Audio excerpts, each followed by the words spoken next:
tant que durera la chute. L'homme politique se levait tôt. Il déjeunait d'un œuf à la coque, de 2 biscottes et d'un jus d'orange, selon les indications de son conseiller diététique. On ne pouvait tout de même pas demander à une presse libre de retoucher les photos, du moins pas tout le temps. En short ou en jogging, selon les saisons, il courait 3/4 d'heure dans les allées du parc, parfois au-delà si un journaliste ami le demandait. Après la douche, la manucure et le barbier arrivaient.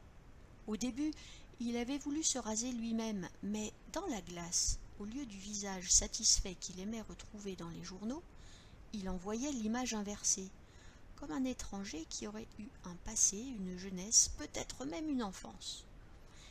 Dans les couloirs du palais, les miroirs étaient remplacés par sa photo officielle, la main sur le bureau, les 2 drapeaux à ses côtés. Le sourire subtil et sérieux que vantaient ses courtisans, les yeux fixant avec hauteur et bienveillance ses sujets et lecteurs. Avant le déjeuner, son staff apportait les conclusions de la Cour des comptes et les préconisations de la commission. Puis il prenait connaissance des sondages du jour. Pourquoi si mauvais ? Il faisait tout pour eux. Le pays redeviendrait grand à nouveau. Les efforts qu'il leur demandait, le courage, ne l'avait-il pas eu, lui aussi, qui avait su renier ses promesses ? Il avait des moments de découragement. Il se rappelait alors son parcours, la voie qu'il s'était tracée, Henri IV, Assas, Sciences Po, l'ENA, son aisance dans les dîners, un regard complice pour l'un, un bon mot pour un autre. La reconnaissance des milieux d'affaires, sa familiarité avec les plus grands financiers de la planète. Son cœur se soulevait alors d'une joie profonde. Aujourd'hui, le Conseil des communicants avait une mission particulière, rédiger le discours qu'il devait prononcer à la 101e conférence internationale sur le climat. Les conseillers arrivaient, sourire gourmand aux lèvres, avec les mots nouveaux qu'ils allaient tisser pour créer l'étoffe d'un texte dont le monde et les manuels d'histoire officiels se souviendraient. Projet de résilience écosystémique. Écoutez comme il est creux et comme il résonne bien. Regardez comme celui-ci brille, telle une pièce d'argent. Croissance écologique. J'en ai un bien ourlé. Liberté transitionnelle des entreprises responsables. Et celui-là est ondoyant comme une couleuvre chamarrée. Marché planificateur d'innovation et de progrès. Moi, j'en ai un en or. Justice climatique. Un silence gêné se fit. Quelqu'un toussa, on ouvrit une fenêtre. Les regards se portèrent sur le fautif. Confus, il se leva lentement et sortit avec discrétion.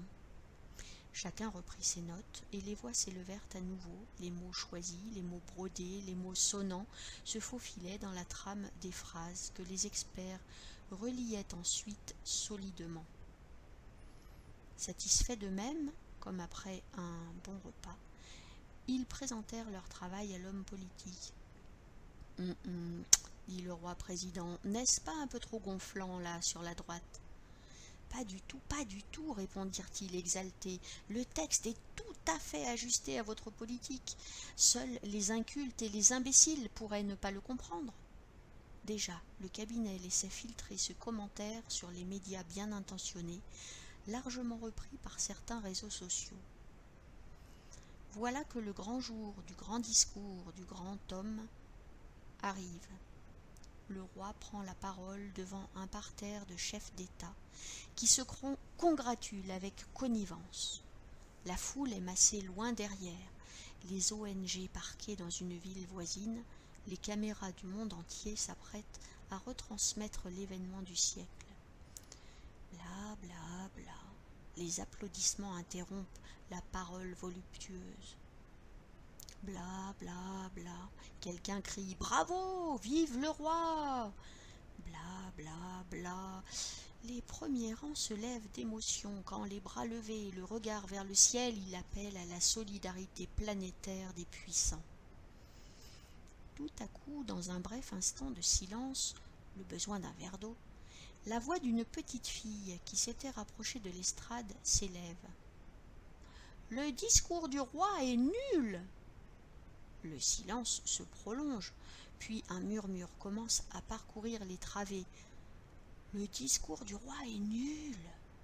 Il s'enfle en atteignant les derniers rangs. Le discours du roi est nul. Le discours du roi est nul. On se regarde étonné et heureux, on tape dans les mains, on saute sur les pieds et on scande et on chante « Le discours du roi est nul !» Alors un énorme rire porté par la foule joyeuse qui arrive des faubourgs envahit la place. Les tables, les chaises sortent des maisons. Des victuailles, des bouteilles passent de main en main. Celle-là joue de l'accordéon, un autre prend sa guitare, une troisième un violon. Et voilà qu'un immense bal s'improvise au son d'une nouvelle carmagnole, retransmis d'un bout à l'autre de la planète. Une liesse puissante et contagieuse s'empare du pays, passe les frontières. Partout des assemblées s'inventent qui esquissent déjà les jours heureux qui viennent. À ce moment, à la tribune, le roi et ses courtisans se mettent à rougir et à gonfler d'indignation.